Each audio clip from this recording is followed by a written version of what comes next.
میلاد شریف کے مہینے میں آ کر لوگوں کو دلیلیں مانگتے ہیں۔ میں نے کہا بے وقوف، حضور کی تشریف آوری پر تو جانور بھی خوش ہو گئے، درندے بھی خوش ہو گئے، پرندے بھی خوش ہو گئے، دریا بھی خوش ہو گئے، آگ بھی خوشی میں آ کر اس نے پانی کی شکل اختیار کر لی، ٹھنڈی ہو گئی نا، پانی کا کام ہے ٹھنڈا ہونا۔ ہاں تو پانی کے اندر آگ کی خاصیت پیدا ہو گئی اور آگ کے اندر پانی کی خاصیت پیدا ہو گئی۔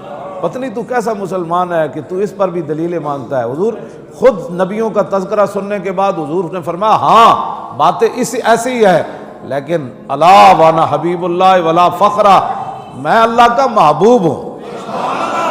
ہاں وانا اول شافع وانا اول مشفع یوم القیامہ، فرمایا سب سے پہلے قیامت والے دن میں ہی شفاعت کروں گا اور سب سے پہلے میری ہی شفاعت کو قبول کیا جائے گا۔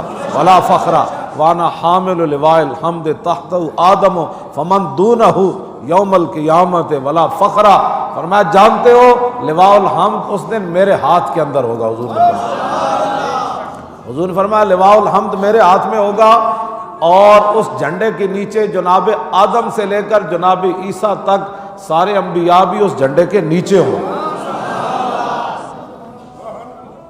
اور میرے آقا نے فرمایا وانا اول من یحرک حلق الجنہ، فرمایا جانتے ہو سب سے پہلے جنت کا دروازہ میں کھٹکھٹاؤں گا۔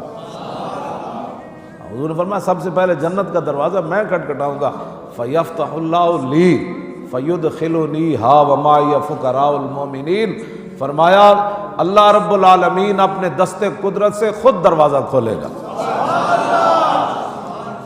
فیفتح نہیں فرمایا کہ دروازہ کھل جائے گا، نانا اس کا فاعل بھی رب نے ذکر فرمایا، فیفتح اللہ لی، خود میں جب دروازہ کھٹکھٹاؤں گا نا تو رب العالمین خود جو ہے وہ اپنے دست قدرت سے وہ دروازہ کھولے گا۔ وہ جو نہ تھے تو کچھ نہ تھا اور وہ جو نہ ہو جان ہے وہ جہان کی جان ہے تو جہان ہے، سب کچھ اللہ نے اپنے حبیب کے لیے بنایا۔